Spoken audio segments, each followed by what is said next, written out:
is about to start in 10, 9, 8, 7, 6, 5, 4, 3, 2, 1. He'll be fire on the mountain. It's time for Inside the Gamecocks, the show. Built by the Barndominium Company, served by Chicken Cock Whiskey, and part of the Chief Sports Network. Touchdown Carolina! Touchdown Ace Sanders!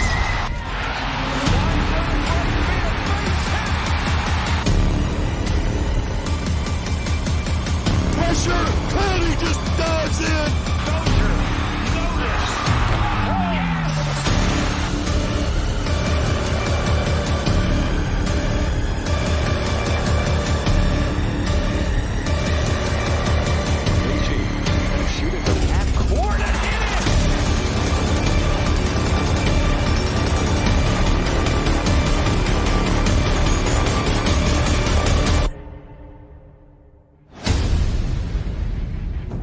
J.C. Sherbert, Phil Molinax, and Jamie Bradford.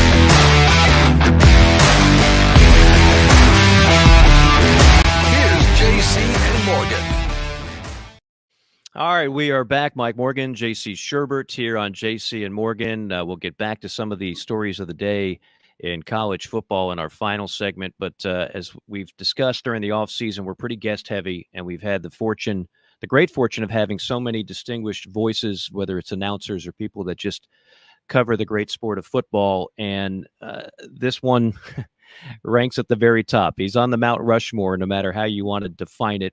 Verne Lundquist, we don't have enough time to get into your entire biography, sir, because there's just so much there. I mean, it almost snuck up on me. I did tell the story that you and I met when you were inducted into the NSMA Broadcasting Hall of Fame back in 2007. I was a statewide winner, and I remember sitting down at a table one-on-one and just getting to talk with you, and you were so great in your words, and have been managed to stay in touch a little bit since. So let me first start off by saying thank you for that back when I was younger and very inspired by your words. Thank you for all that you've done, and so much thanks goes to you for taking out the time today. Appreciate it. Mike, we were both younger back then. Considerably. Yes, I do remember that conversation. And that was a great honor. I guess the organization has now moved from Catawba College to Wake Forest. Is that correct? Yeah. We used to go when the winners would stay at a Holiday Inn in Salisbury, North Carolina. Right. I remember it very well. You had your Chili's and your Applebee's, and those were your eating options. But we'd play golf. It was 3 days, 2 nights, and we'd all get to collaborate and hang out with people like yourself and Jim Nantz and Joe Buck, the national winners. And it was the ultimate honor. And it was so well done by the people that organized that. But yes, they have moved it ever since. Let me just do this. Indulge me, if you will. And I'm not going to do this justice because these are just some of your infamous calls. Okay. I've mentioned my introduction to football in any form, and I wish college football had an NFL Films, but it was NFL Films. Like, as a kid, I knew I wanted to get into broadcasting and sportscasting in particular, and I'd come home from school, and rather than Scooby-Doo and the Flintstones, I would watch. ESPN didn't have a lot of programming at that time. They had NFL Films, and I remember, as someone who also enjoyed watching the Cowboys in my youth, but this game happened before I was old enough to understand it, but they played the Super Bowl 13 call. You were the voice of the Dallas Cowboys, for those that don't know.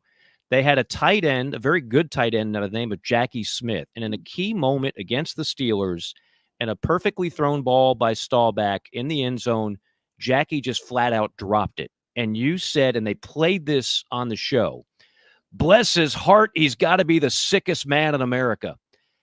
I thought to myself, that has got to be the best way to describe that call and one of the best calls I've still ever heard today. That was in 1979. Do you remember that call very well? Oh, kind of. Yes, I do. And there's a background to why I said what I said. There are many iterations of that play, but let's go back to the reason I was so empathetic in that case. We had just developed the ability to go live remotely back then in '79. It was an innovative thing, and so I was working. In addition to doing the Cowboys, I was the sports anchor at the ABC affiliate in Dallas, WFAA TV, and we went live from Fort Lauderdale, the Galt Ocean Mile Hotel, I think it was. Anyway. And I had Jackie Smith and his wife as my guest on the telecast at 10, I don't know, or on a Wednesday night at 10:25. And he had come to the Cowboys his first year, Hall of Famer with the St. Louis Cardinals. This was his last season, and he had announced that. And I asked Jackie on that telecast, how would you like to be remembered? And he said, with a meaningful catch in a Cowboy victory. Oh. So that was going through my mind. And the other part of that play that is intriguing is that they had practiced it all week long from the 5-yard line in. In this case, the ball was at the 11-yard line. So when Landry sent the play in, Roger Staubach looked at Tom and said, no. And Landry just glared at him and pointed the finger and said, run the play. So Roger will tell you that in trying to guide the ball, because Jackie was so wide open, he took a little bit off. And instead of drilling it, he kind of squeezed it in there. And the timing was just a fraction disrupted. That's what we had. And it gets replayed all the time. And all the time. Yeah, it does. Because you nailed the emotion of the moment.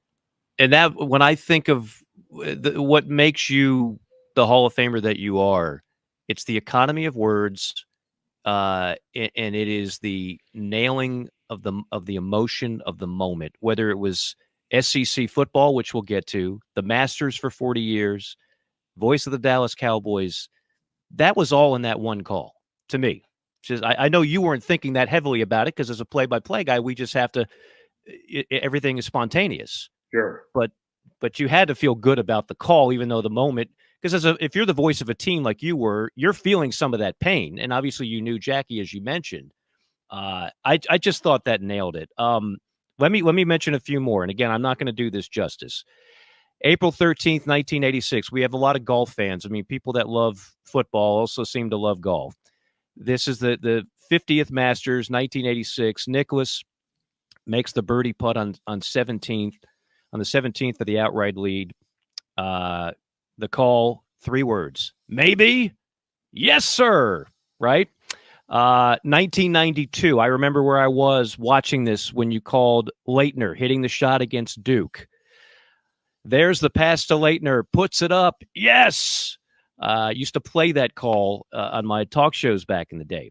April 10th, 2005, Tiger Woods sinks a dramatic chip and birdie on the 16th hole. Here it comes. Oh my goodness. Oh wow. In your life, have you seen anything like that? November 10th, 2012. This is Alabama, Texas A&M. A young man by the name of Johnny Manziel throws a touchdown pass after nearly getting sacked and fumbling the football. The call, snap from Patrick Lewis, 4-man Alabama rush. Got him? No, they didn't. Oh, my gracious. How about that? 2 more. Just bear with me here.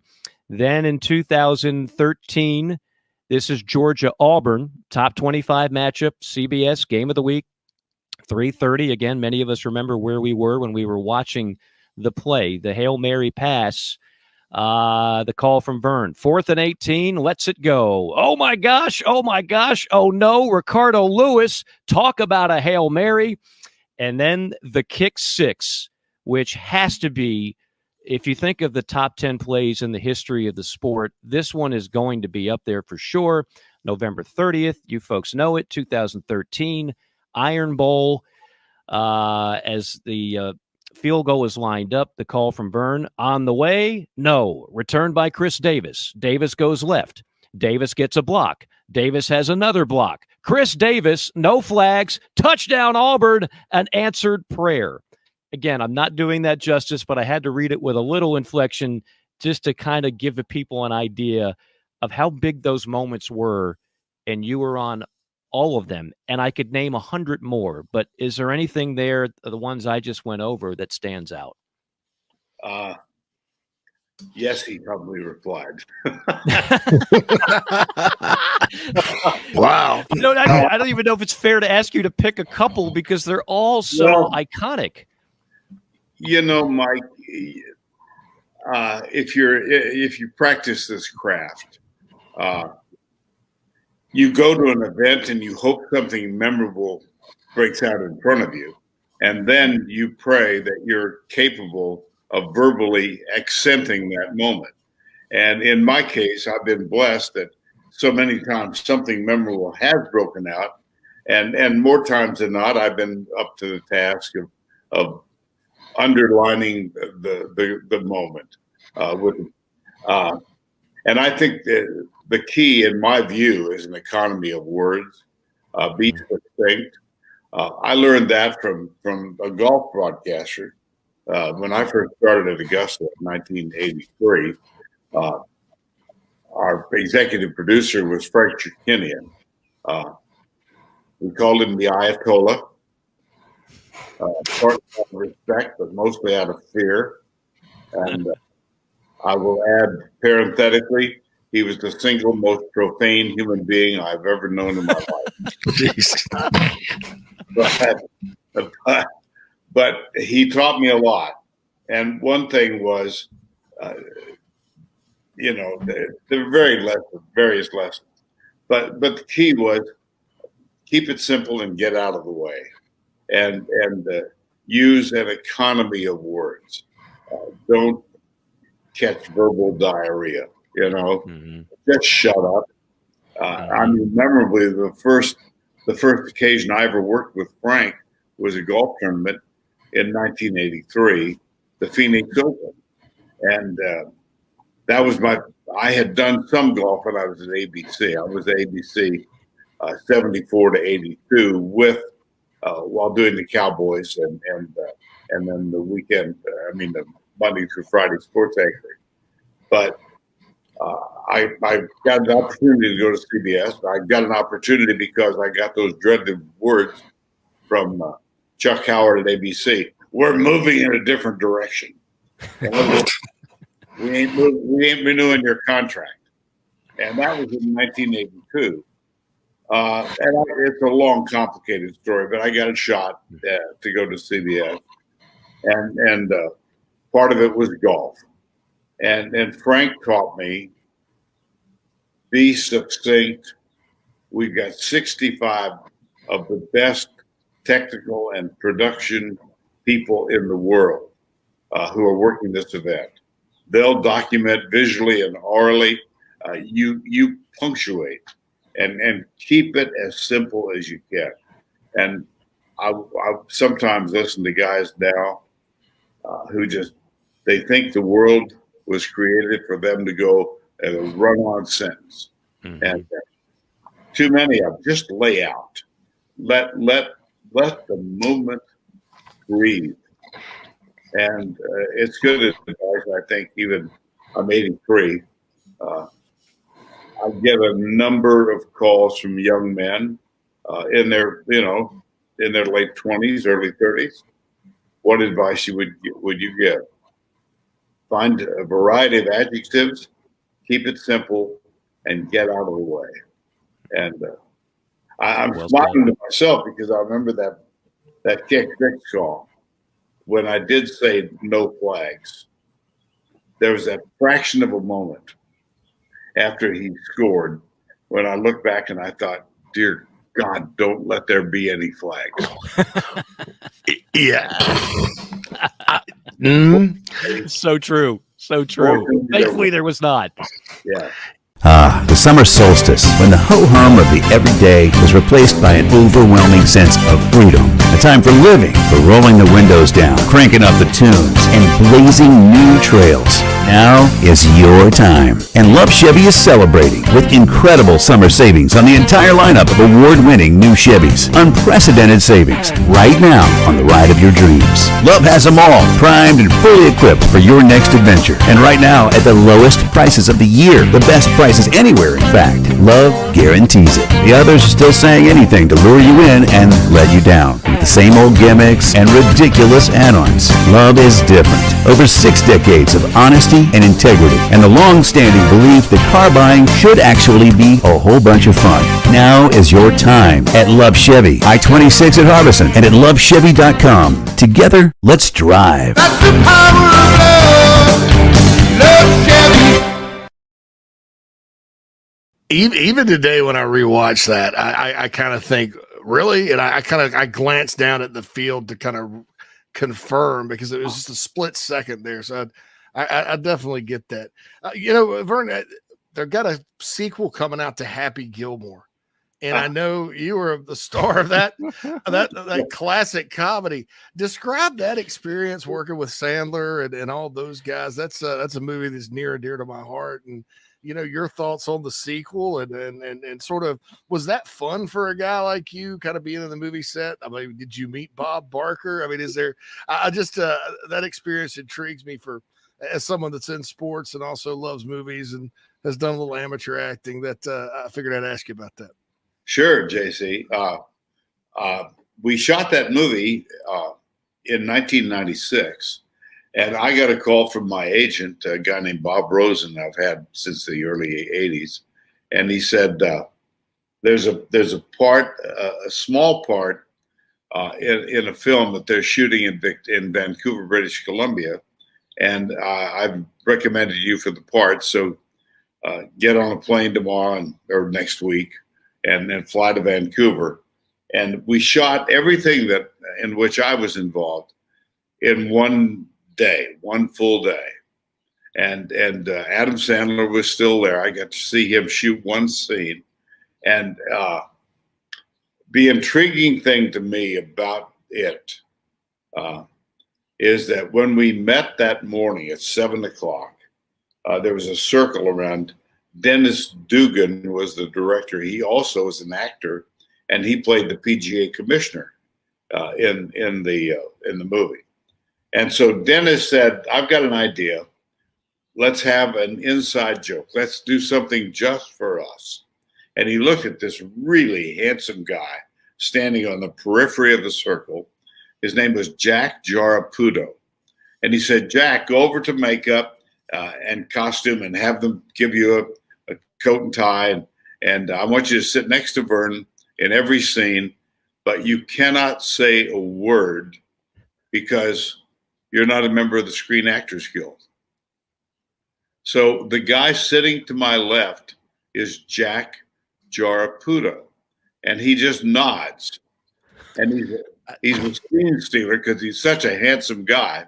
Well, it turned out he was Adam Sandler's roommate at New York University's film school.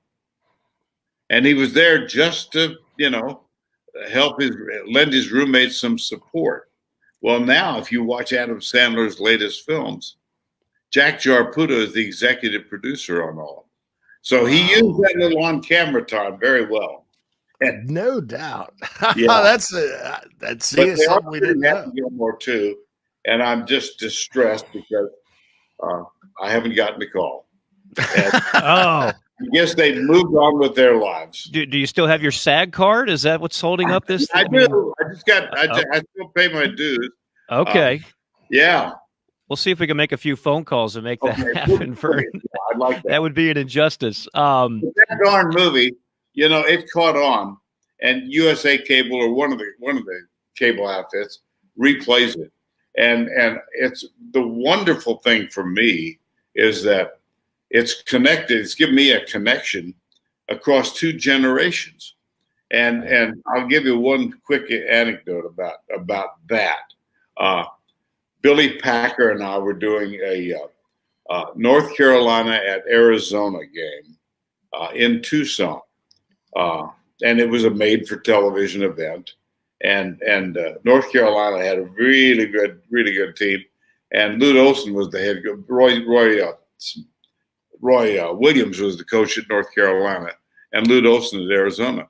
And so we were sitting halfway up in the stands because Roy Williams didn't want any of us down close because he used profane language quite liberally, and we didn't want. So we were halfway up in the stand, and when they were doing stretching exercises after practice had ended, and this tall, lanky red shirt came galloping up the steps and leaned into 6 or 7 of us who were sitting there, and he said, "Mr. Lundquist, the team would like you to talk to him now." And I said, "You mean Billy Packer?" "No, they want you." And I said, "Holy cow." So I followed him back down, and the 12 guys were all on the floor stretching, post-practice stretching exercise.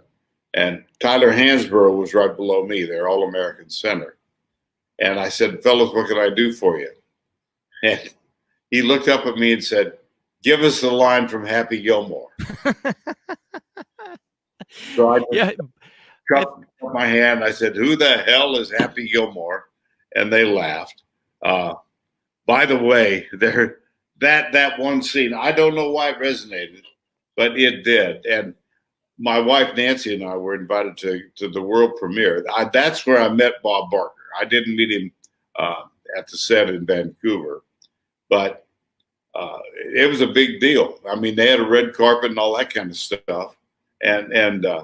But it's kept me in touch with 2 generations now, because these kids could be my grandchildren who are playing, and I get it a lot. Who the hell is Happy Gilmore? Not so parenthetically, after the issues of the golf tournament, the PGA Championship last week, a screensaver appeared, and it's me with Jack Jaraputo. My hand is over my microphone, and the tagline is, "Who the hell is Scotty Scheffler?" Fantastic. Yeah, it's funny. I think Bob Barker probably, for a new generation, that's how they remembered him over Price is Right. The power of a popular movie, a cult flick like that, for sure. I want to go. You shared something with me that I didn't know until, again, that fateful conversation back in 2007 when you were inducted into the Hall of Fame. And you had already been on the job calling the SEC Game of the Week for about, at that point, 6-7 years. And I think I asked you, well, how did that come to fruition? And you told the story.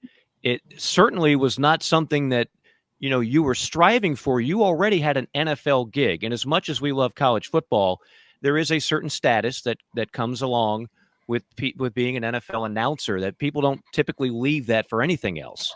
So share with the folks how you kind of the awkward path to being the signature voice of SEC football for nearly 2 decades, and how you grew into that role as someone, again, that really had you didn't have deep ties to the SEC. Well, I was doing the NFL at the time. This was in 1999. And I was the number 2 guy working with Dan Deerdorf. And believe me, life in the NFL is really nice. There are a lot of nonstop flights and fine hotels. And we live most of the year. I'm in Austin, Texas right now. We have a condo here. But in 10 days, we'll go back to our full-time home in Steamboat Springs, Colorado, and we'll be back there till October. And so we're in Steamboat Springs. And we have a commuter flight to Denver, and then you get to go wherever you go. But so I'm very comfortable. And I got a call from Lance Barrow. I'm going to back up to in the history of CBS Golf since 1956. There have been 3 executive producers: Frank Shirkinian, Lance Barrow, and now Sellers Guy IV. And Lance was at a meeting at Augusta, and he called me. I was doing the NFL with him, and he said, there are rumors about CBS hiring Dick Enberg, who was then, Hall of Famer at NBC.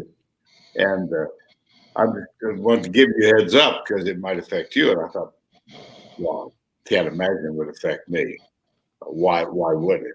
And then Pat Hayden, who later became a partner of mine, or was a former partner, Pat was doing NBC Notre Dame games with Dick. And I saw Pat, and he said, just want you to know he's really unhappy. He and Bob Costas were rivals at NBC. And Dick harbored some resentment about what he perceived to be favored son treatment of Bob Costas. So I got concerned enough about these rumors that I called Sean McManus, my boss, who not so parenthetically, incidentally rather, was Jim McKay's son. And Jim McKay is the greatest storyteller we've ever had in this craft.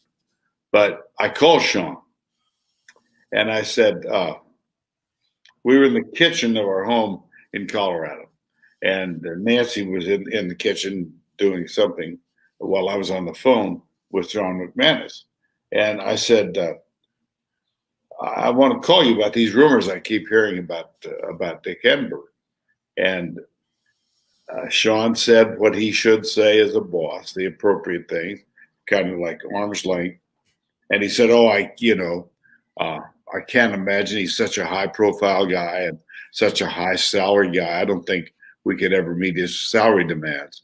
And then there's a pause. He said, now, in the unlikely event that we were to hire Dick Enberg, how would you feel about becoming the new voice of the SEC on CBS? And I said the appropriate things back to him because I didn't want to do it. But he said, oh, okay, I'll keep that in mind. Hung up the phone.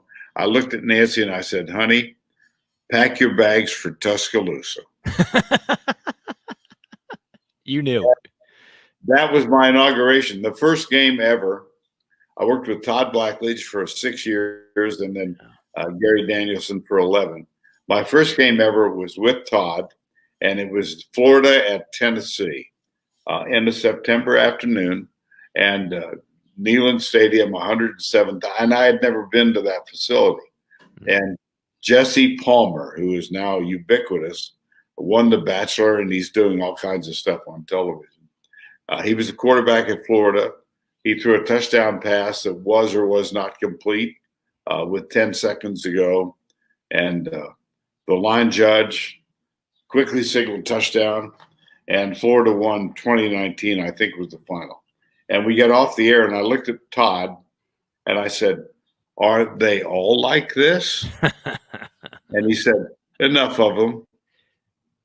And they were. And it became the greatest assignment. I'd never been the lead guy on anything at all. I've always was a number 2 guy. And to work with Todd and then with Gary and a series of our first sideline reporter was Jill Arrington, who lives in California now. Then we had Tracy Wolfson, and then we had Allie LaForce. I mean, how blessed was I? Strong to work with those folks. And Allie is doing NBA now on TNT. We're still great friends. I heard from her last week. Her husband, Joe Smith, was a major league relief pitcher for 13 years. They have a small son, 2 years old, Jacob. Tracy, of course, is going on with Nance and Romo, and she worked with Iron Eagle and Raftery and Gail Hill on the NBA. She lives with her husband, Dave, who's a Wall Street guy in Tenafly, New Jersey. And she is just the best. Well, and Allie, I mean, all of them. So I had two great guys sitting by my side, and then three really wonderful women working as sideline reporters. And I mean, it was just the greatest assignment a guy could ever ask for. I think that's certainly the case now. People realize the prestige that comes with that package, and you're forever going to be synonymous with it. I'm just curious. I mean, you talk about a indoctrination, a baptism of fire by any measure, to get called right into a controversial call at the end of a rivalry. Back then, Florida and Tennessee were both near the top of their game, and as you mentioned, 107,000 fans. And when we get the question from people from other parts of the country, which obviously I know you spent a great deal of time in Dallas, that's now part of the SEC, but back then wasn't necessarily. Is it, forget about the talent and the championships, because obviously, you coincided with the eventual run where the SEC just was gobbling up national championships seemingly on a yearly basis. But even before then, would you tell people in the business or just common fans about, here's why SEC football is different? It all starts with the venue. It all starts with the environment. It all starts with the fans, because great players and coaches come and go, but that is unparalleled when it comes to SEC football. I would agree. I mean, I was never, ever a Southern guy. It was the farthest thing. I spent the first 12 years of my life, really, in Everett, Washington. My dad was a Lutheran minister, and he was ordained from the Lutheran School of Theology in Rock Island, Illinois. I was born in Minnesota, but lived there for 2 months. Anyway, my first real memories were from the Pacific Northwest, and then we moved to Austin when I was 12 years old. So I've always considered myself essentially a Texan who ultimately moved to Colorado. But the reason we have a place in Austin is I got my first job here a mere 61 years ago, and spent 3 years at the television station owned by President Johnson and his wife, and then through a series of good fortune, lucky moves, I got the job in Dallas. And the best thing that ever happened to me professionally was getting the Cowboy radio job. I mean, that just kind of led to everything else. But I had no interest really in the SEC. And then all of a sudden I was involved in it deeply. And I learned about the passion of people, not just Auburn and Alabama, but Georgia and indeed Tennessee, LSU, loudest stadium in captivity. And LSU, the folks at LSU used to hate it when we would select one of their games for a 3:30 time slot because we cut into their drinking time. Oh yeah, they don't like that. So true. Yeah, but those venues, and I love Georgia. Now if I'm my arms are placed behind my back and said, okay, here's the blindfold. Tell us before we leave, what's your favorite venue? I think it would be the University of Georgia. I love Athens as a college town. I'm a big fan of on-campus stadiums. Yeah. And Sanford Stadium sits right in a bowl. And I've gotten to know so many people at Georgia. But how lucky in my life have I been? I get to call Nick Saban not only a colleague, but a friend. And I know Kirby Smart quite well. And these are, you want the creme de la creme of college coaches, you could do worse than those two guys. And so the SEC will always be uppermost in my mind. By far the most significant assignment I ever got in all these years of doing this. And that's an incredibly strong statement. After 10 years, my boss, Sean McManus, we were at Augusta. And here we are living in Steamboat Springs. So here, honest to God, a typical week. On Thursday, Steamboat to Denver, Denver to Atlanta, Atlanta to wherever. And Chris Fowler, who's a good friend, said the 3 most dreaded words in air travel are Atlanta, Delta, connection. As a longtime Atlanta resident, I totally can commiserate with you and everybody else on that. Yeah, but Sean asked me after 10 years, would your life be any easier if we gave you a corporate apartment in Atlanta? So for 7 years, Nancy and I would relocate, lock, stock, and barrel, and we stayed at the Post Alexander Apartments out on Buckhead, right across from Ritz-Carlton, and across. No kidding, I did not know that. Yeah. And we were in a different apartment every year, but we would move down in September and not come home until December, and we grew to love Atlanta. Wasn't too fond of the traffic. Yeah, nobody is. Yeah, no. But that's a MARTA, right? You could have ridden the MARTA to the Dome to call the championship game from that spot. I don't know. If I wouldn't recommend it. MARTA. That would not be smarta. Security, but yeah, that's a very nice place. Yeah, Verne, we have a lot of ties to South Carolina, big South Carolina audience. You called 2 of the most iconic moments in South Carolina athletics history recently: Madison Square Garden in 2017 when they beat Florida to go to the Final Four, and then the win over Alabama at Williams-Brice. What were your thoughts about the venue in Columbia and, that day at Madison Square Garden, where I remember you famously opened the broadcast that says, "Welcome to the SEC on CBS." Yeah, I did. It struck me. I mean, that was the last college basketball game I ever got to call. And I worked with Jim Spinarkle, who's a wonderful guy.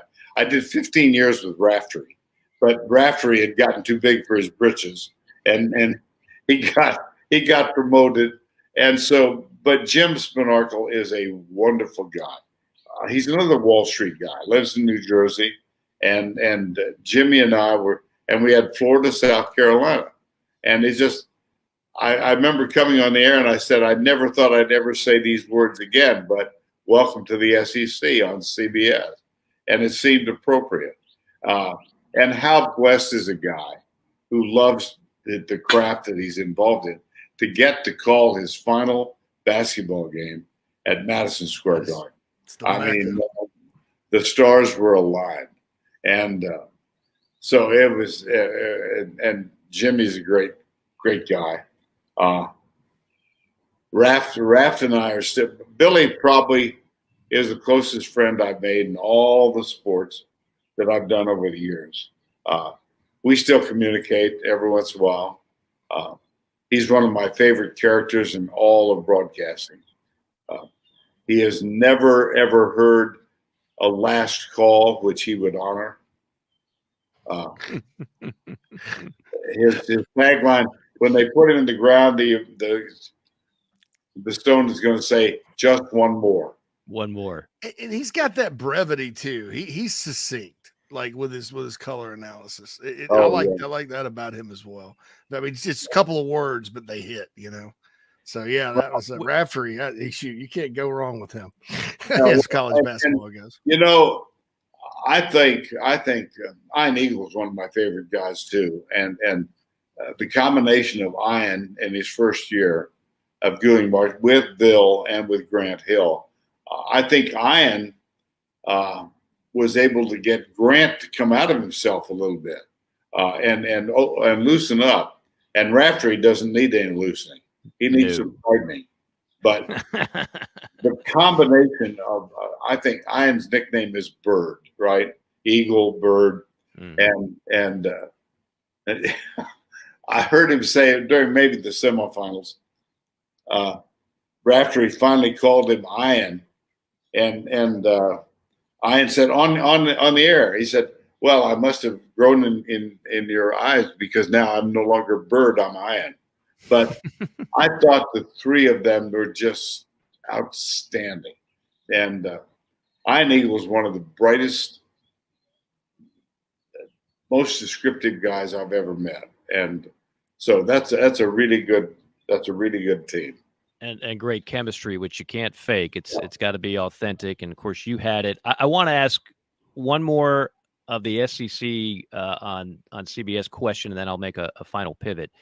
You mentioned some of the coaches that obviously stand out. I mean, you covered the GOAT, Nick Saban, during so many great moments. That one obviously stands out for a number of reasons. And as I've said many times on this show, for those that have never met Nick, you might have this image of him being this, grouchy guy, but that if you meet with him on a professional basis, and you probably on a personal basis as well, he's actually funny. He's engaging. He's a delight to be around. I know that's hard for a lot of people to believe. But what about some players that stand out? I mean, we talked about some of the moments. Is there one or two players that were your favorite to cover in those 17 or so years? And almost immediately the guy who comes right to the top is Tim Tebow. I first met when he was on a recruiting visit to Alabama. And I was introduced to him. We were at some outdoor restaurant in the fall. And he had visited Alabama, but he grew up not far from Florida. And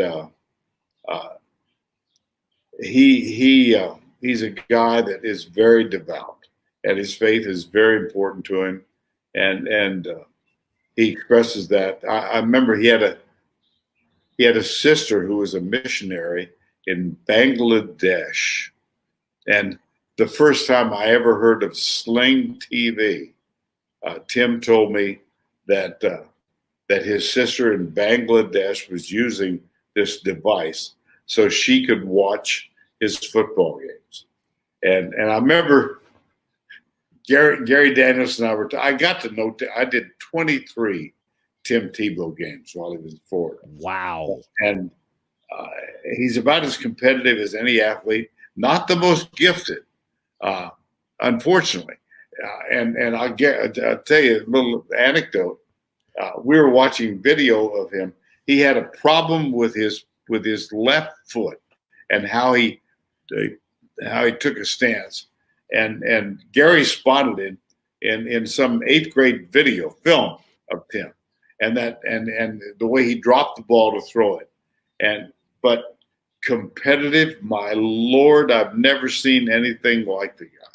And he would compete and he tried to make it in baseball, and he's the most competitive athlete I've ever known. Not the most gifted, but he's one of my all-time favorites. And I'm trying to think gosh almighty, I got to know Reggie White when he played. Oh, gosh. And a wonderful guy. If people only knew how good he was, there's a whole generation of people that don't understand. You're that right. Name gets lost in translation. Yeah, you're absolutely right. Anybody else come to mind?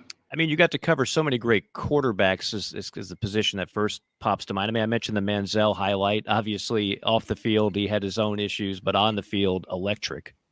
Yeah, he really was. And he was a shooting star, wasn't he?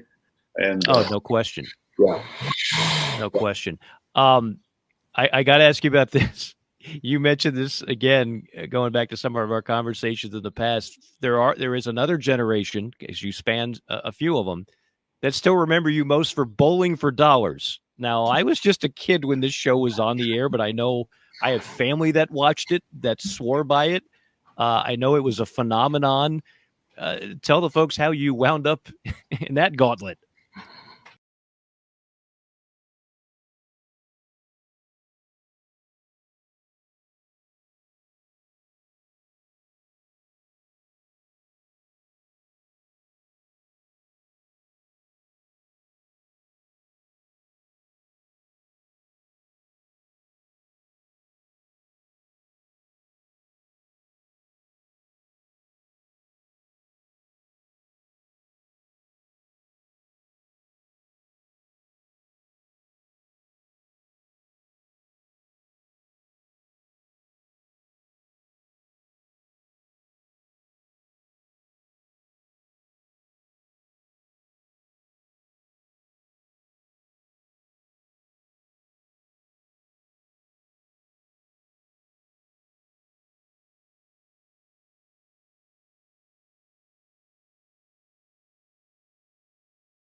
I remember the show. Mike doesn't remember. I remember hearing the promos for Bowling for Dollars. Well, It's it before was the a Flintstones or franchise something. show.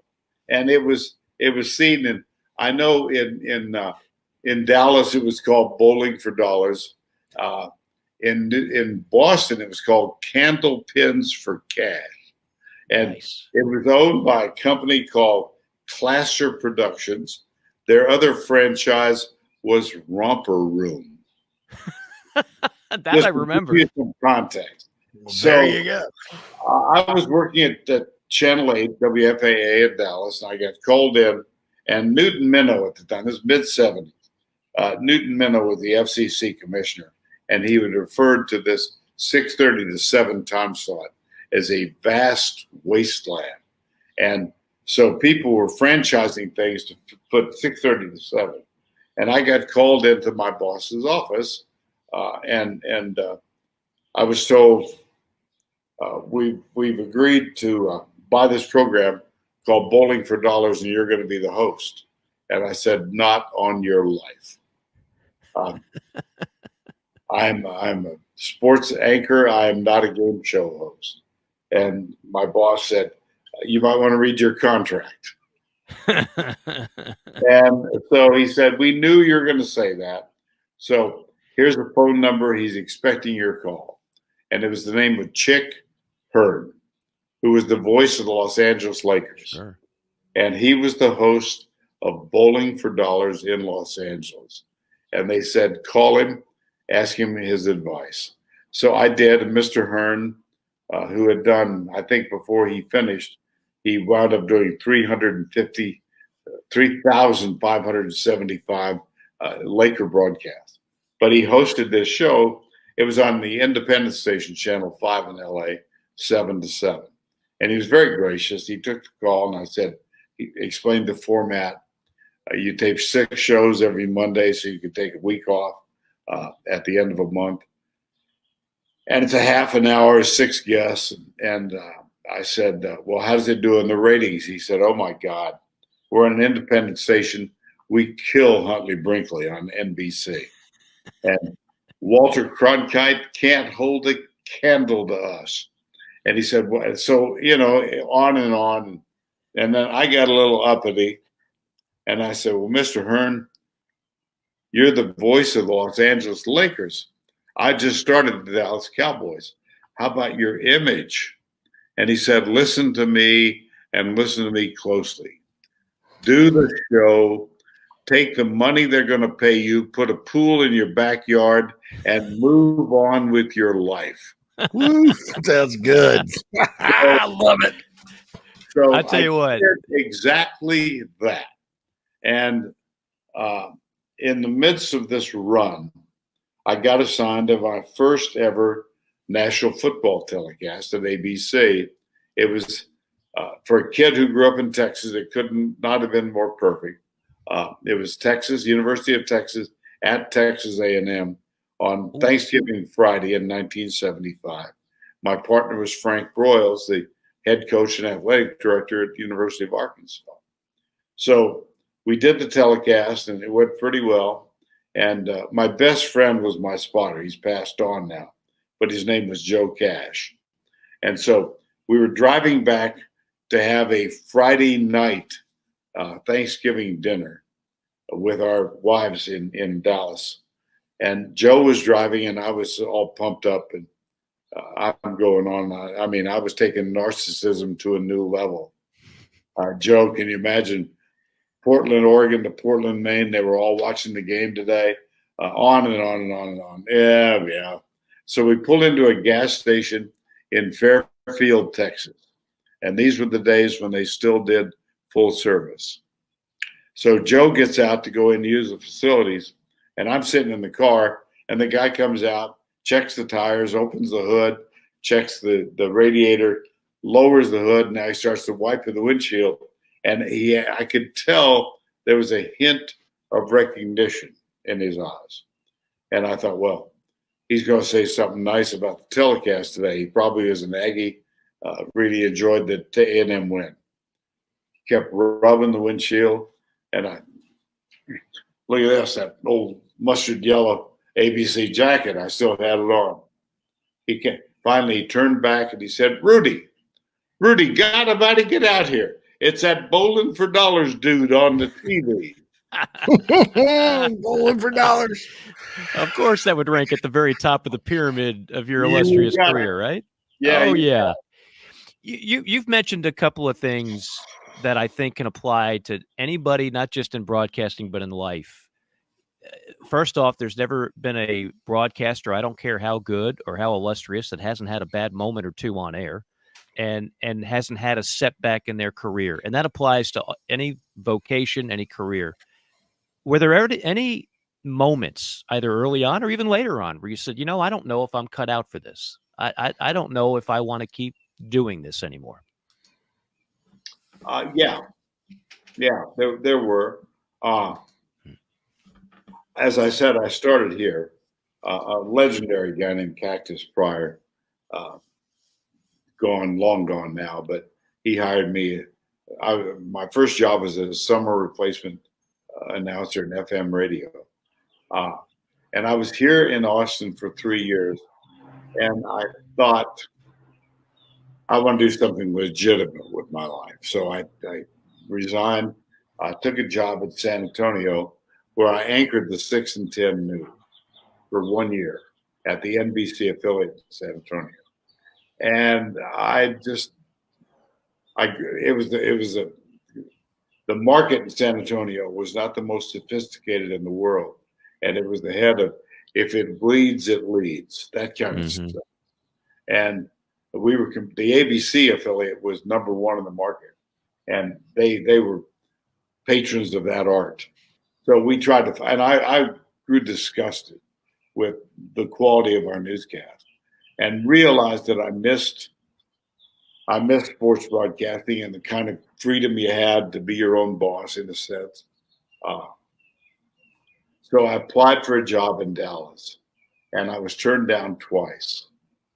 And finally, I gave it a go, and I sucked it up. And the guy who beat me out the second time was a competitor of mine. His name was Dave Lane. And Dave was the sports anchor at KCN in Temple when I had been in Austin, and we knew each other quite well. He got the job as sports director at Channel 8 in Dallas. Big. It was a top 10 market even back then in 67. And he called me. We were friends, and he called me and he said, Jeannie and I are expecting our first child, and I am not going to be an absent parent. I don't want, so I'm going into sales. And he recommended me for the job. And so that's how I got the position. I succeeded Dave. And ultimately, he became so successful in sales that he became my boss. Wow. And we lost him at a very young age. He's 51. He had a brain tumor.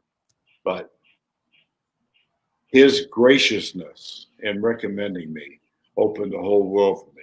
And it was shortly after I got the job in Dallas that I was invited to go on a Cowboy charter to Washington, D.C. These were the days of the Redskins and the Cowboys, Landry and George Allen.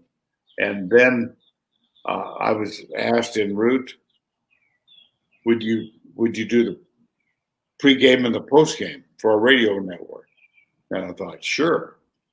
And the fellow who was the play-by-play announcer then is a guy named Bill Mercer, who is 98 years old and still living, widow, in retirement, but we're still close.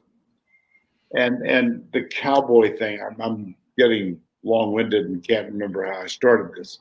No, that's great. The end of the anecdote, but the Cowboy job led to everything else.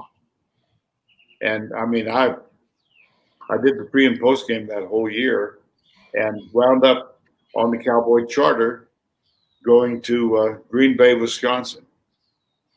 And I was there for the Ice Bowl. It's still one of the famous games ever. And I remember I was pre and post game, right?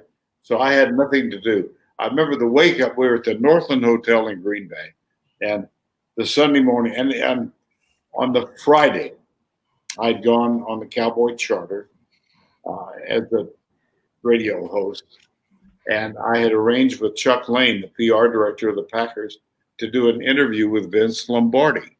And I had a photographer along, that was Jack Murray.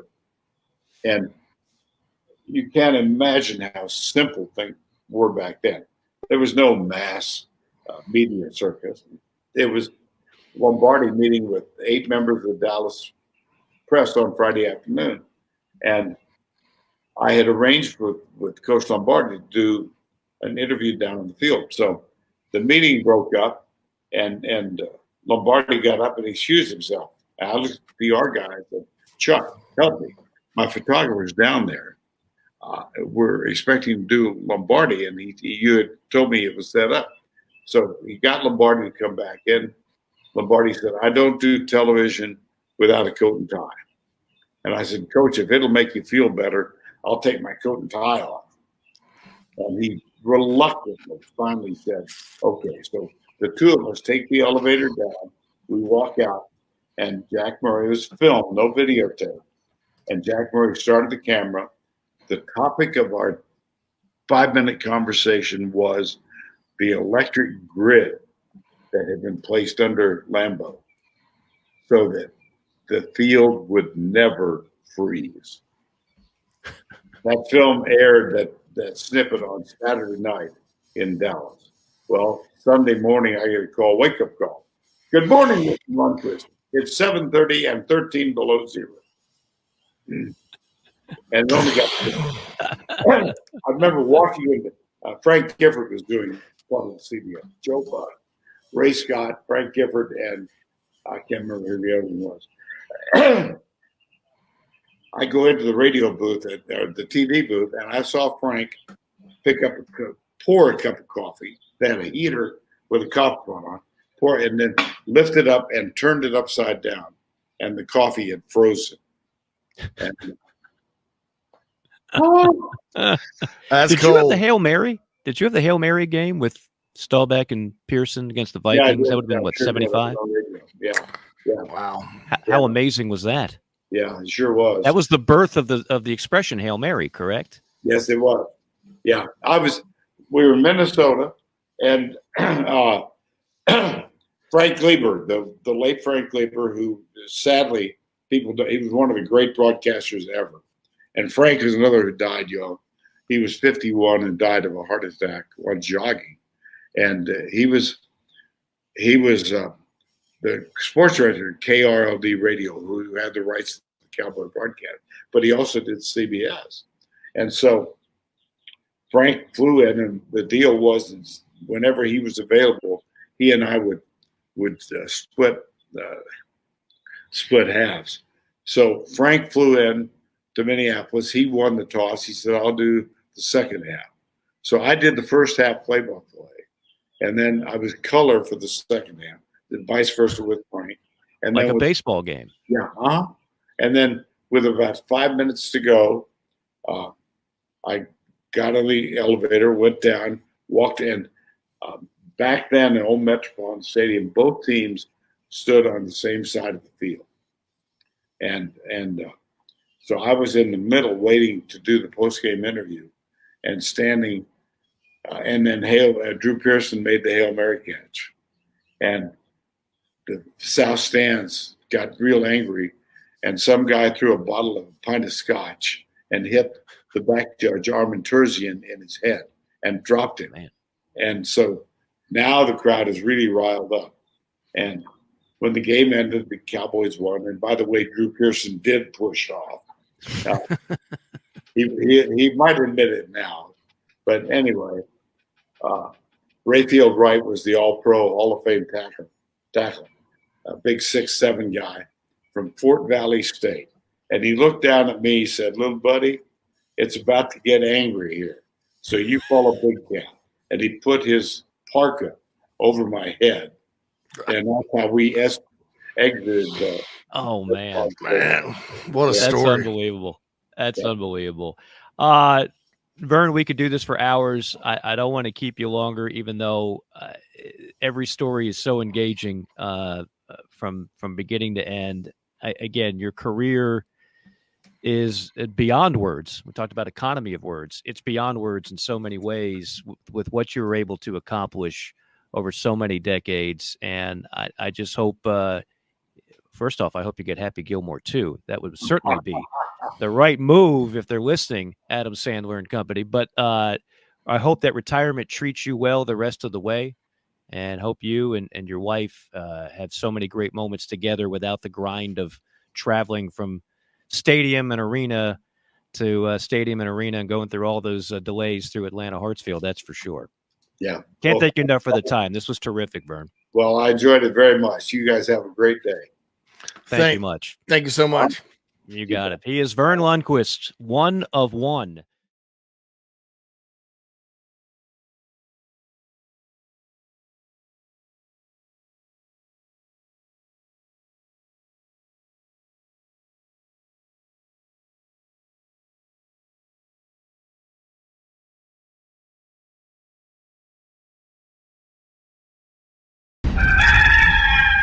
Hey, this is Cornbread Cowboy, and you're listening to the show.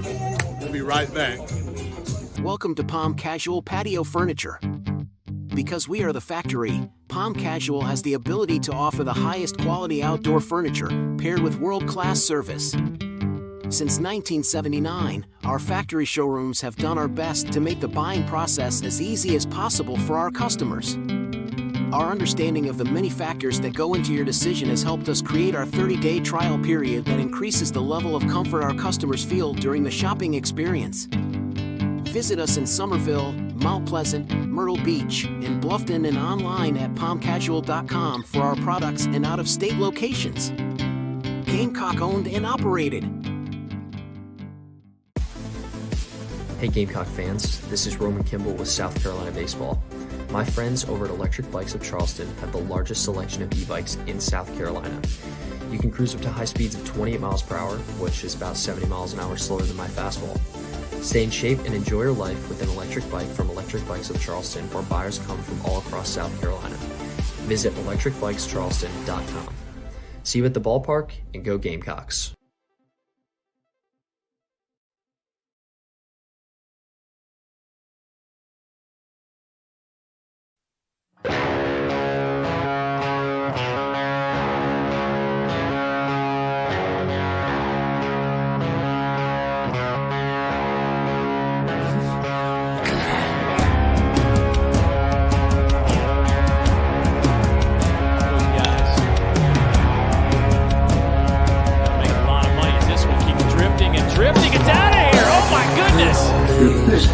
There's a high drive. That ball is way back. That ball is going to be off the roof of the building. I'm talking real Ooh, that ball smoked. Messina out to center field. It's a park. Hold it.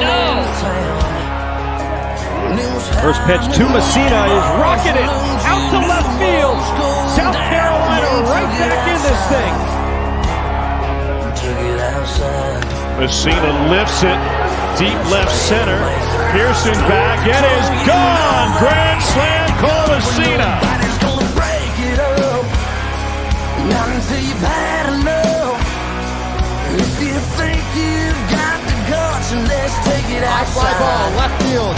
Lameve is back. If you think you This one is gone. Really wanna knuckle up. If you won't shed a little blood, then let's take it outside.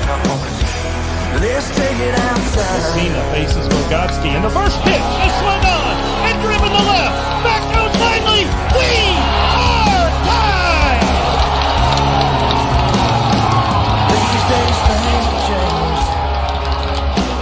Love talk. Love pushing and shoving.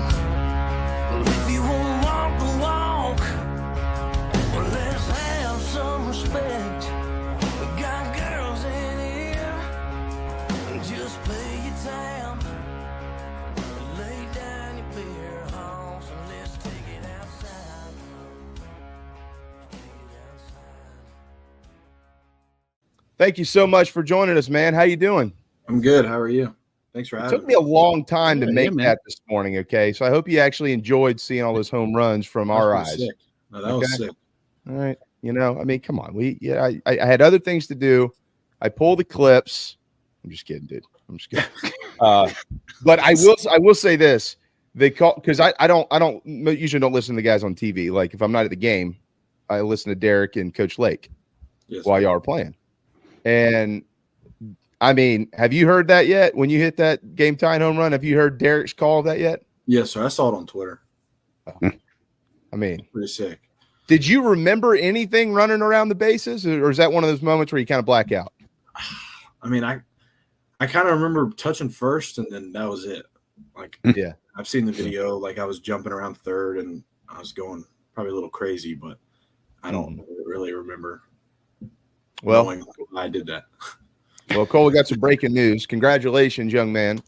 You have just been named a second-team All-American by both Perfect Game and the National Collegiate Baseball Writers Association with your 326 batting average this year, 21 jacks, 71 ribbies, 50 walks, 8 stolen bases, and you threw out 13. Who the hell is the first-team catcher? Somebody needs to look that up. I haven't seen it. It's all good, though. What about asking ourselves that about the SEC, too? Yeah, what about the coaches voting you second team? Did you ever find out who those cats were? No, sir, I didn't. But, I mean, can't do nothing about it now. Nope. Yeah, you can. It's called the Major League Draft. Yeah, that's true. You absolutely can. All right, so we got to get down to business here. I was just talking to Mont. Tell us about the spicy chicken sandwich and the tropical grill speech, that hitting speech from Monty to the team. Oh, God. So I guess this was last year when we hit the skid around Kentucky and Auburn of last year when the injuries kind of hit us. And Monty called us in and was, we were talking and, our bats weren't very good at the time. And he was like, hey, he's like, we're going to do it. We're going to do something really quick. And he looks at me and he's like, Moose, what's your favorite meal? I said, a spicy chicken sandwich from Chick-fil-A. And he's like, all right, what do you look like? What is your best pitch to hit? And I said, a fastball, middle in, I can get to it. And he's like, all right, when you're in an 0-0 count, you're looking for your spicy chicken sandwich. So I'm like, all right. So then he's like, what's your worst meal? And it's a meal we actually got catered to the field pretty regularly. It's called Tropical Grill. No offense to Tropical Grill if anyone's listening and is, a connoisseur of Tropical Grill, but I despise Tropical Grill. And everyone knows it because it's just a joke at this point. So he's like, all right, what's your worst favorite meal? And everyone's like, Tropical Grill. And I'm like, Tropical Grill. He's like, all right, what's the pitch you get out on the most? And I said, the slider down and away. He said, all right, that's your Tropical Grill. Do not swing at it. And I said, all right. And then I think we got hot in the regional and, just kind of stuck. And he even brought it up again this year. So, by the way, our next segment is presented by Tropical Grill, in case you didn't realize that. So it's no, I'm just kidding. I say, oh man. Oh no, don't worry, they already paid us, man. That's good. Yeah, that's place really sucks. Now you've got to be a D's Wings fan, though, right? Oh yeah, it's right by the house too. We go pretty regularly. Yeah, well, we're big D's Wings guys around here. They're one of our proud partners, and they've got the best wings in Columbia. So hat tip to them. Well, that's good. So Monty went from talking about broad focus to fine focus, seeing ball out of hand, all the hitter junk, to spicy chicken sandwiches and Tropical Grill. That was the lesson. Yes, sir. But it's stuck, and I think that's what he's going to remember me as. Spicy chicken sandwich. So when you swing at a slider low and away, are you walking off the field like F freaking Tropical Grill, man? Are you pissed at him or are you pissed at yourself? I mean, probably myself majority of the time. I mean, sometimes I'll come in there and he'll cut a joke and make me laugh because he knows that, I like to put pressure on myself sometimes, but he's good with us. So how much pressure do you put on yourself? I think it depends. Like, everyone says, you can't let it get to you, whatever, pressure's a privilege and all that. But I mean, at the end of the day, it's human nature. So like, I mean, there's some times where I feel like, I have to do a lot more than I probably need to. And then there's sometimes where I'm like, you know what, whatever happens, happens. And I usually play better whenever I have the mindset of, whatever happens, happens. So how much gum do you chew a game? So I'm a very superstitious person. And if I'm having a really good game, it's the same 2 pieces. But if I'm having a really bad game, it could be like 8 to 10 pieces. Well, now, hold on just a second now. No, I get that. This wad's not working. They got to try another one. So I switch it up. I get that. I get that. But if you're having a good game, like in the SEC tournament, you mean to tell me that you're getting through 3 and 4 hours of baseball with 2 pieces of gum? What kind of gum is it? Double bubble. Well, I mean, it goes dry now. Like my jaw starts to hurt there at the end, but yeah, that was kind of my thought. And you don't have the flavors gone.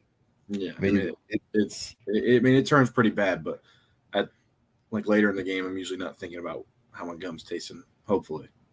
So because you've got the buckets of double bubble, right? Yes, sir. All right. So would you rather have that? I mean, we could take care of this real quick with Coach Maneri coming in. We'll get the ops guys on it. Is it double bubble or should we switch to Big League Chew? Double bubble. Oh, got to. Yeah. See, I'm a Big League Chew guy. I mean, the flavor, you lose the flavor so fast, but it's so good. It is great. Good. It is good, but I think we got to stick with it. I mean, some people are probably going to say we need to change it up, but yeah. Well, those people don't play. They don't know. All right. So tell me about this, because as a baseball guy, so I've got a nephew who's 14, Cole, and he steps in the box and he's going from A to C to B. And I'm like, hey, look here. You got to go from A to B. You got to get your front foot on the ground and or you can't hit. You can't hit. You're not going to be able to. He's going to Bishop England. He's not going to be able to hit unless he gets his front foot on the ground and hits. And then, he tries this, he tries that, or whatever. And I told him, I said one day, look, you need to go watch Cole Messina, because it doesn't matter what you do as long as you get there. You've got to get into the hitting position. That's right. And so tell me about your routine, because it is very unorthodox. You don't see it often. How did you didn't do that in high school, if I remember correctly. So how'd you develop this and get to where you are?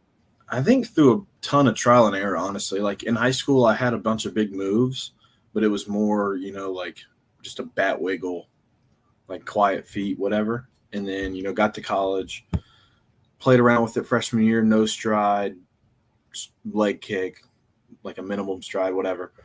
And I think it evolved like throughout the year last year. Like, because if you go back and watch like opening weekend of last year, it was more of a subtle, like just a quick movement, to where as the year got on, I just felt like it was a bigger and bigger movement. But I think it just, I feel like that's what gets me in a good hitting position. Like you said, like it's, it's a lot of movements but I think it's all timing and stuff, where if I'm like on time, my bat and my front leg are in sync and, I'm on the ground before I make a move.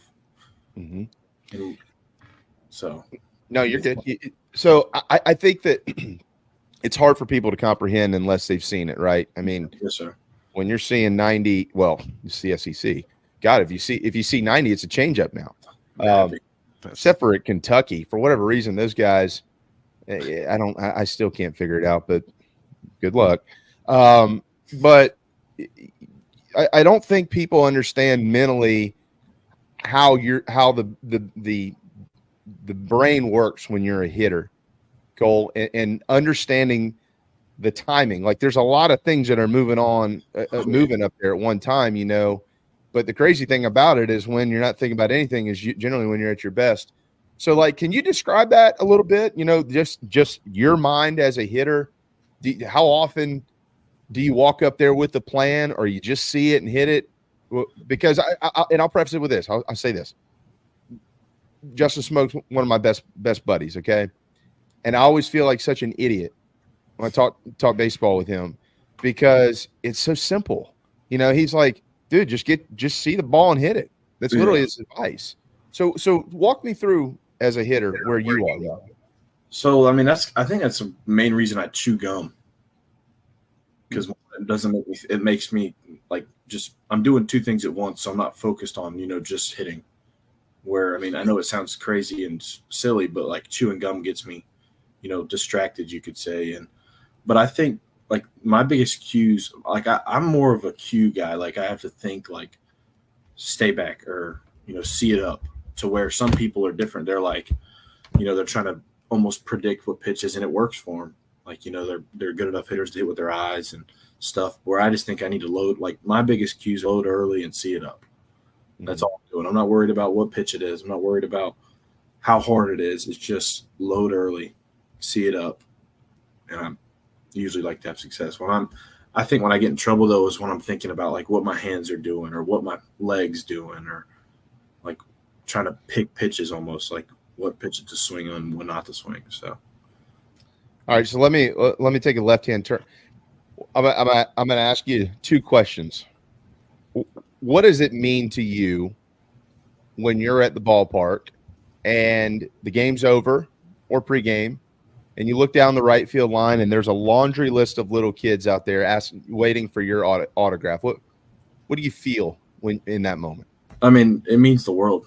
I mean, I don't take it for granted. I try to sign everyone if I can, and because a while ago I was that kid, and I feel like it just shows you like just almost like a pat on the back, because no matter how you play, like there's still going to be fans, like little kids who look up to you, and you got to be that role model for them. So I mean, it's a lot of fun and very, very cool. All right, now I'm going to read something to you and ask you another question. This is from somebody in our Nana Sports chat box. Cole, you are my 7-year-old's favorite player, and you will absolutely crush his little heart if you don't come back next year. Now, I know you, and I know you don't want to do that to a little kid. How does that make you feel, Cole? That's a lot of pressure. No, I don't know. Like, I mean, that's cool to hear. I mean, it's, like I said, it's super cool. And yeah. Here's your response. Look here, young man. When you get a first-round contract, we'll talk. You tell me how you're feeling when that comes. 2 words for you, young buck: slot value. Yeah, that's right. Yeah. I got a word for you. It starts with an M, ends with an illion. Cole, I'm just picking, man. Don't get embarrassed. So look here. But on a serious note with that, you said that was you when you were younger. Who Who was your guy? Yeah. Honestly, like Jackie Bradley. Him and Wingo were like, we have tons of autographs from those two guys, done tons of pictures at the house. So, those two were like the guys I kind of looked up to. Mm-hmm. Is that where you learned to get hit by a pitch from? Watching Scotty his freshman year at South Carolina? Because didn't. Actually, all 4 years, he never got out of the way. No, he didn't. And he, like, when he was around the program still, he preached that to us. I know. You got to play team baseball. So, yeah. Last year, when whoever it was it who got hit last? Oh, was it? No. Was it you? You got a foul ball when you had the concussion, right? Yes, sir. Who got hit last year and got hurt? Was it Petrick? Somebody got hit in the hand or something and came out. McGillis. It was McGillis. You're right. Yeah. Mm-hmm. It was McGillis. That's right. And I texted Wingo. I said, that's enough. You can tell him to get out of the way now. Don't move. This is getting ridiculous, Scotty. It's hard to impact the game. Great. He's on base. He's out for 6 weeks. Yeah. That ain't going to help anybody. No, but that guy. Yeah, but on an honest note, though, I especially in today's world, and you know what I'm going to say. I'm not speaking about it necessarily any of your. Maybe I am, but I don't mean it that way about any of your teammates. But you do see it out there. You don't see it as much in college baseball, but the college athlete, that world has changed so much, as we all well know, with NIL and all the portal, especially the portal. Cole, like, kids come and they go and they don't get ingrained in the community the way that you did, and I think there's a lot of people that are fearful that young kids, young boys and girls won't have those. I had those idols when I was growing up with South Carolina. Ryan Bordenick, who hit probably you and Ryan Bordenick and Landon Powell are the 3 best hitting catchers in the history of the program. Bordenick was my guy, and Brandon Pack, and then Powell and those guys. And I just think people are fearful that that's going to disappear. So big time hat tip to you for recognizing and being able to take yourself back to that moment and recognizing that these kids, they're there to see you play. You're their guy, and one day that might be them squatting behind the plate. Yes, sir. I mean, just try not to take it for granted. That's the biggest thing that my parents have, preached to us growing up is, take advantage of every opportunity. So, all right. So it's 12:20. Do you have time to stick around for another segment? No, I'm good. You're not headed to Tropical Grill or anything for lunch, right? I promise you I'm not. I think I'll never step foot in that place. Genuinely. These poor people. No disrespect. Sorry. No, that's all right. Yeah. Everybody's got their preferences, right? Don't eat the yellow rice. Yeah. Somebody you're gonna think that every time you get in the box, don't eat the yellow rice. Hey, who was in charge of Tropical Grill? Who was in charge of planning that team? I'm not gonna name drop. All right. Well, he knows that I didn't like it, but there was a higher up that enjoyed it very much. So a higher up, isn't that the way it always goes? Yeah. And I know it isn't Monty. I know his eating habits. So he didn't mind it though. He would eat it. Like he never had anything bad to say about it. So yeah. All right. I think we need to get this meal off of the team menu because this is, if not, a lot of people you may have they might like not be open next baseball season after this thing. No, everyone eats it. Seriously, a lot of people eat it on the team, and I'm just a pretty picky eater when it comes to pregame stuff. So I can understand that. All right, so when we get back, I want to ask you about the strike zone. All right.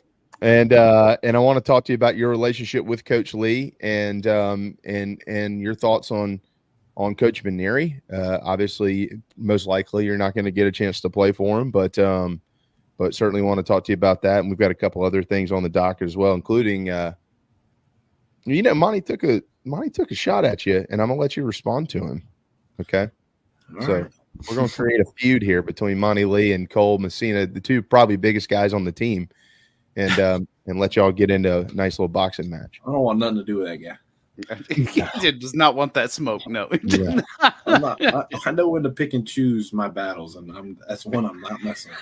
Yeah, no matter what is said, I'm not doing it. They're right. Yeah, absolutely. You're exactly right. Don't go anywhere. Cole Messina will be back with us here in just a moment.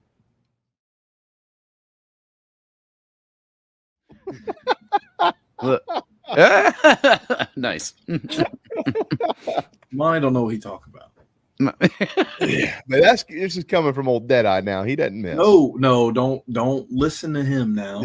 You have to ask the true story. He missed 3 this year. Oh, you gotta get the full story out of him.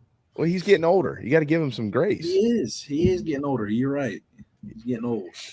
If you really want to hunt, you go out there and hunt with him and Smoke, and just listen to the beep talking that goes on the entire time. I'm sure. I mean, Justin talks to everybody. And you've met Smokey, obviously. I don't know if he did to you when he first met you, but it's coming. Get to know him. He'll tell you real quick what he thinks about anything you ask him about. All right, so the strike zone, Cole. What'd you think? You can be honest. In majority of the year, I thought it was really, really good. I'll be honest. I thought it was pretty close to perfect, like middle of SEC play towards the end. I thought it was really good. I thought it, was all right early in the year. Like everyone's kind of getting their eyes adjusted, whatever. But I thought in the regional, it was bad. Yeah, I don't think it was very good. Well, those guys were those West Coast guys? Yes, sir. So what we were talking to Griner. I know somebody earlier is mad at me because I didn't say Grayson Griner was one of the 3 best offensive catchers to ever play at South Carolina. I love Grayson. We have Grayson on all the time. Grayson and I are friends. He's a good dude. Grayson's one of the best guys on the planet. That's just ludicrous to even say something like that. But the record book tells you that the 3 best offensive catchers ever are Ryan Bourdin, Cole Messina, and Landon Powell. So I didn't write the records. I just watched the games. But Cole, we were talking to Griner a couple of times this year, and obviously as a catcher, you're a catcher talking to, you get the zone. And I guess I would say this too, like the old days of nibble have kind of disappeared, right? I know when you were a kid, you were taught get as much as you can, and then you work back from there. And it just doesn't seem like that's there anymore. So you're throwing the baseball essentially down the middle of the plate, right? Yes, sir. What about the north and south? I mean, the north and the south of this thing, when you got Petrie who comes to the plate, and then you got Brenling. Yeah.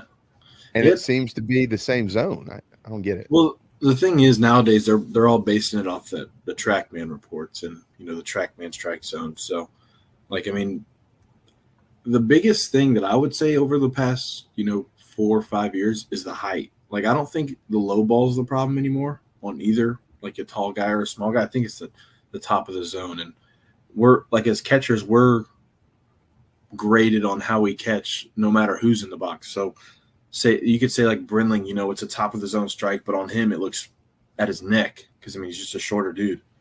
Umpires sometimes they're like, that's a strike, or sometimes they're like, that's a ball, and it I guess you could say docks us as catchers. So it just changes.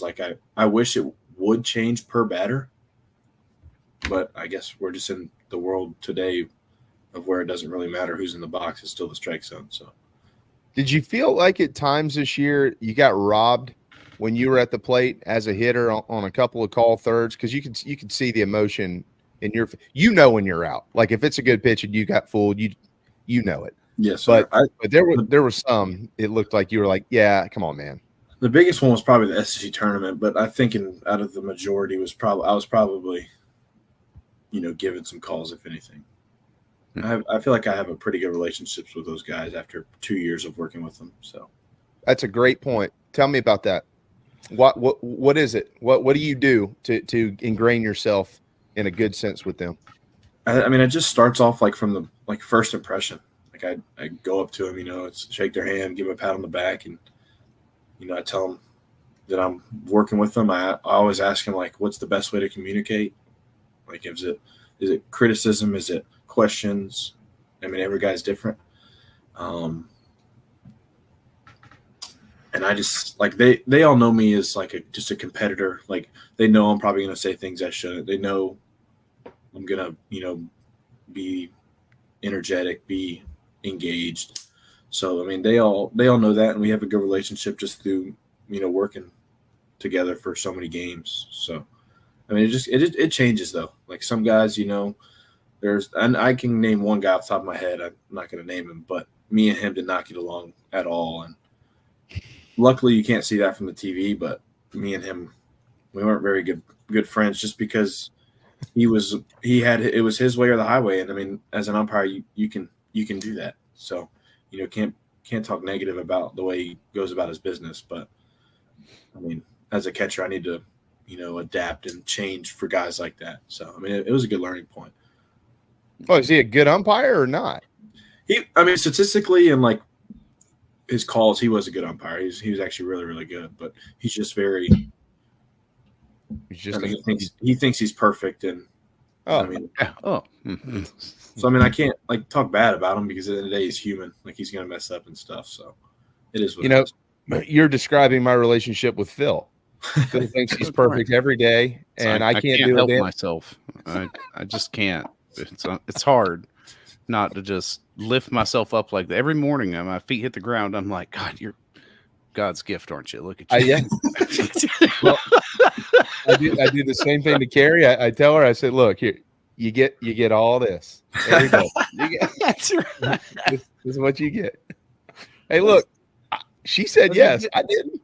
Right. Yeah. You get to a certain age where it was sometimes you feel like you're the only one in your corner, and that's important. You're baby, you get all this right here. Take a look. Right. Come on. This is what you get. So I can't. It might have been the tournament or somewhere else, but it was on. I know it was on. I mean, they're all on TV, but I remember Coach Lake saying, "Ooh, Cole, better be careful here." Somebody barked back at you. Did you ever get a? That's enough, Cole. No. So the umpire was Scott Brown, and me and Scott have worked together a ton. And according to TrackMan, it was a ball, and we actually had him the next day. And I went up to him and was like, my bad, but I hope you know I was right. Like messing with him, and he was like, "No, you were right." Like, and he took it as like, me and him just working together. We're gonna have our differences, but we both got to him. And I went out there after the strikeout, and I was just like, "Hey, like, probably blew up a little bit. My bad." We were fine the rest of the game. So it's all about just not cupcaking those guys, but making sure they know like that you know what you're talking about, and holding them accountable as well. Well, and I think too, and by the way, we just got, I mentioned this yesterday that it probably would be on Thursday, and it is 4:00 press conference with Coach Maneri tomorrow in the Cockaboos Club. So the public will get a chance to kind of meet him tomorrow. We're going to get to Paul with you in just a second, Cole. But I think that's something too that I'm not so sure that there's enough college catchers that understand how much rope it gives you to have a relationship with the umpires, and then especially when you get into pro ball, that's a big deal. Knowing that those guys understand you, you're respectful to them. It's also a big deal, when there's a ball in the dirt and you don't let them get popped. Oh yeah, you take care of. If every third inning they're getting hit in the kneecap or the neck or something, they're not going to be as happy with you. No, sir. But if you're covering them. So when did somebody teach you that at a young age, or is that just something that's just who you are? It's just in you just to be respectful like that to them. Well, I mean, obviously, like my parents instilled respect into me pretty early. My mom's a school teacher, so I mean, you can only imagine how she goes about, teaching me and my siblings. But not she. I mean, I don't know. Like, I mean, obviously, coaches have talked to me like, "Hey, like, like, go get this umpire on our side or whatever." And just throughout the years of just catching and doing it on a day in and day out basis, it's just just something you kind of gain and earn and just morph into, you could say. Did you notice your mom dancing on the dugout last week in Raleigh, or did it take the social media craze to? She's listening to this, so I can't say. Oh, she's definitely listening, but no, I saw it. I think in the 10th inning she did it again, and I saw it with my own eyes and was like, "Mom, oh my God." But then I didn't see the video of after my homer until after the game, and I was just like, "Oh, good Lord!" I didn't know it was on TV, but no, it's fine. We were talking about it the other day when I saw them. That, she's just that's how she is, though. She's just high energy. Yeah, man, she's mom. Her son just hit a 2-run jack to tie the game, and she's had every right to do that. I mean, if it was my mom, I can't say she would have done anything different. Hell, she might have been on the field. They might have escorted her out of the ballpark. So you're lucky she got to stay. I wonder if anybody asked her to please, if you don't mind, step off the roof. So my roommate, Talmadge Lecroy, his brother also lives with us. He told me a couple times that every time she went up, someone would come down and try to tell her to get off every time. Well, they're lenient with the parents. I mean, he got to be. And this is her boy. He hits a bomb, and the game is tied. That moment there, I was going to wait. I was going to come back to this in a little bit, but since we're talking about your mom dancing on the dugout, when you walked up to the plate and that at bat, what were you thinking? I just told myself to stay in the moment. Like they took a pitching mound visit right before I went up to the plate, and I was just like talking to myself, just telling myself just to have fun and like I said earlier, be on time and see something up, because I mean that kid had a good fastball. He's up to like 97 on the report. So I was like, you know what? Just be ready. Just go out there and have fun. And I hit it, and I was like, I didn't think I got it. And probably with the numbers, I probably shouldn't have been a homer, but I think with the wind, it helped me a little bit. So, but I mean, I don't know. I mean, it was a lot of fun. It was sick. Yeah, you did get it. You know, that ball left the yard, and it left in a hurry. It was, Yeah, it was. wind or no. Yeah. I think that was probably more of a no doubter than you think that it was. But I mean, you know, we talked about earlier about pressure and things like that, feeling pressure, whether it's self-induced or whatever. Did you feel pressure at all in that moment or no? I mean, I felt like everyone was kind of leaning on me, like especially after I hit the homer. Like it was more of like let's go. You really did that. Like you're still swinging it well, kind of a thing. Where going up to the plate, it was like, all right, like just stay within myself. Don't try to keep this tear you're on, like keeping it going almost, you could say, and like just stayed through it and took a good swing. It's incredible to even think about the fact that I don't know if it's the majority, Cole, but certainly an incredibly high percentage of arms that you see now at this level are in the mid 90s, and certainly wasn't like that when I played. You know, and if you were 90, 91, you were a dude. If you're anything above that, you were a first round guy, and everybody. But as a catcher, do you ever like? Has that come with? I mean, it's emphasized. It's a power game. You know, all these analytics and all this stuff. How quickly the ball's leaving the yard. You know, off the bat speed. You know, how hard you're throwing. These guys seem to be more like max effort guys, but they're a lot of them are shorter stints. You know, 2, 3, and 4 innings, unlike the old days, or 6, 7. If you could get 8 innings out of a guy, like, what do you see? Where's the game from that standpoint in your eyes as a catcher? It's kind of I have mixed emotions. Like, I think your starters should be the guys who, you know, are in there not throwing as hard, you know, just like at pitchability guys, to where like an Eli Jones, like Eli's not going to blow up the radar gun, but, you know, he can put his fastball wherever he wants and, you know, throw a slider every other pitch if he wanted to. But I think like the hard throwing guys, you know, leave it all out there for the 1 or 2 innings they're on there. Like I think there's room for those guys in the game. Like I don't want to see that to ever end, because I mean it is fun to watch like a Aroldis Chapman come in there and throw 103 still for an inning. Like I think it's the game now. Like I think there's no going away from it. I think, you know, your starters, like I think Skeens is like the unicorn. Like he's going to throw really, really hard, but he's going to do it for a long time, like throughout a game. So, I mean, it's kind of mixed emotions. Like I like it. I enjoy it. What was it? What was it like facing Paul Skeens? Oh my God. I'm glad. So funny story. I went up there after Petrie hit the homer and I was like, all right, like feeling good. Like, what do I do? Let's watch the best hitter in America. Just take this guy deep. I'm sitting there like, all right, I got a chance. And I look down at the catcher and say, what's up? And I see that they're throwing me a first pitch slider. You saw the sign? Oh, I saw the sign on his watch. And I said, oh, I'm not swinging. So I take the first pitch slider and he like looks at me like Skeens like made like a funny face, because I mean he was throwing 103 that night. So it was kind of like why did he just take that almost? But then I struck out and walked back to the dugout. But I can always say that I, you know, took a first pitch slider from Paul Skeens. You think you'll face Paul Skeens again? I mean, that's the goal. I mean, I'm not going to sit here and say I'm not going to, but I mean, I want to. So, well, I would hope so. That means you're in the big leagues, because he's not going backwards.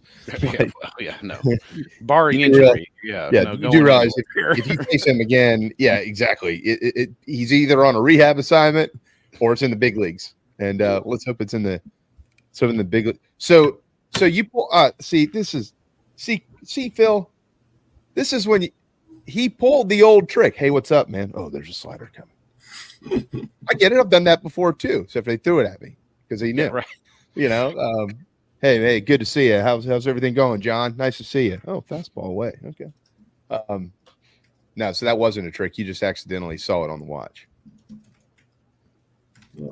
Because I mean, I say what's up to the catchers every time we play and every game, just because I know what they're going through and what I'm going through at the same time. Yeah. And I saw slider, and I was like, "Let's go!" Not swinging. Well, his slider came in at what, about 93? Mm-hmm.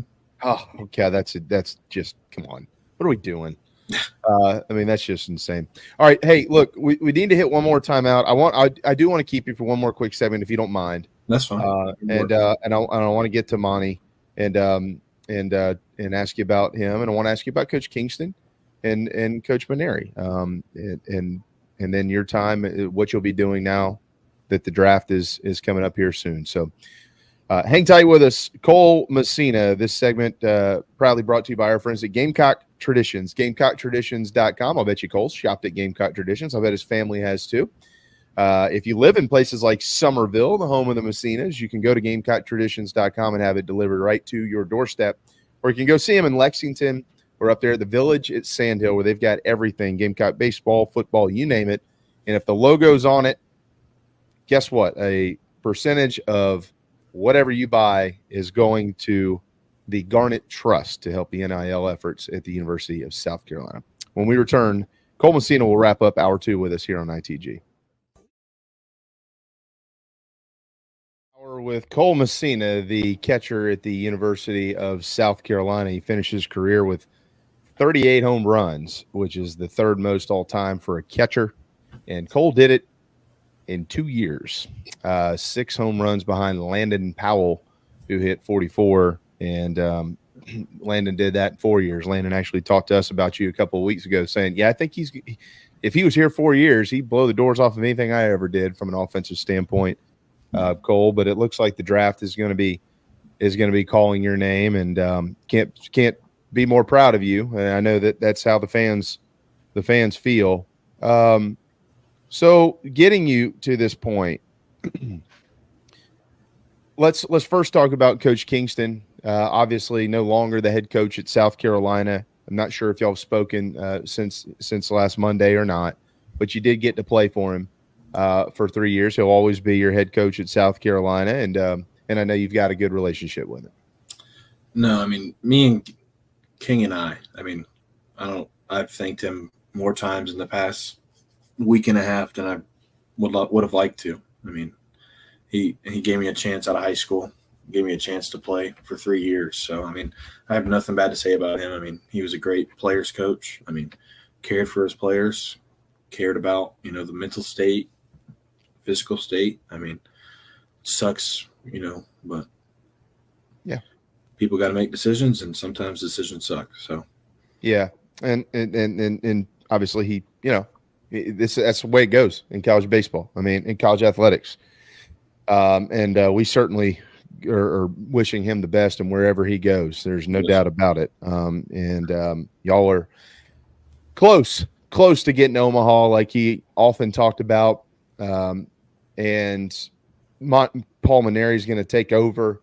I doubt Paul Maneri, but he will be the next head coach here at South Carolina. Have you learned anything about him? I don't know if you listened to Monty earlier. Monty had some pretty glowing things to say about Coach Maneri, but have you learned anything about him other than that he's a World Series champion and he's won 1,500 games in his college coaching career? I mean, I just know he's a winner. Like you said, he wins a ton. I mean, he had a team meeting today on Zoom, and he just told us pretty much that he's here to have fun, but he's here to win, and he's going to run a tight ship. I mean, everything's going to be structural. I mean, I've heard good things from LSU players. I've heard that he cares for his players a ton, and he's going to bring the best out in you. So I mean, I have no negatives to say about that guy. And yeah, that Zoom meeting, it was at 10 o'clock this morning. How did that make you feel about the future of the program? I mean, it made me feel confident. I mean, that's the biggest word. I mean, all he talked about was, Omaha, and the assistant coaches were in there as well. And, he introduced them all, and they all seem to have the right track record and history. So, I mean, I think the Gamecocks are in a pretty good spot.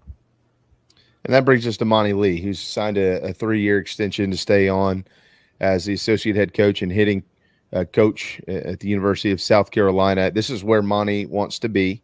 Monty is a Gamecock. He played at the College of Charleston But he's a Gamecock, and he always will be. How do you even begin to explain what Monty Lee has meant to you as a hitter, as a person, as a player, all that stuff? I mean, what Monty has done to, I mean, a lot of players is, really, really cool and shows who he is. But I went up to him after the game and I thanked him because he genuinely turned my career around after a rough freshman year. And he knows how I feel about him. I know how he feels about me, etc. But he's a really, really good dude before he's a coach. I'll talk to that guy for the rest of my life, just not even about baseball, just about life and, how to deal with this situation or, a certain situation. He's just a really, really good dude. And a bonus is he knows how to coach and he knows how to, hit and teach hitting. So, I mean, he's probably one of my favorite coaches I've ever played for. So you're one of about 1,000 guys that has said that. A lot of people say that. I mean that. Yeah, I don't mean that as a. I'm saying that very humbly on behalf of him. Nobody's ever said anything about Monty other than that. It's just bizarre. Of course, when you get to know him, it's not. You said that he got your. Did I make sure I say this right? He kind of got your career turned around. Got you going. So what did he do? What was that? What was that like? So I mean, you could say I had a really, really bad freshman year, according to the numbers and whatnot, and struggled a little bit in summer ball, and I struggled the fall after the sophomore fall, and he sat me down and was just like, hey, what's the biggest thing you're missing? And I was like, I don't know, coach. I feel like I'm strong, fast, can hit the ball. I don't know. And he's like, you know what, you got to be confident. And ever since that day, I've just been a different player, and and he knows that, and we talk about it all the time. How he had that meeting with me, and he took a chance to see if I'd respond by him saying that, and I did. So,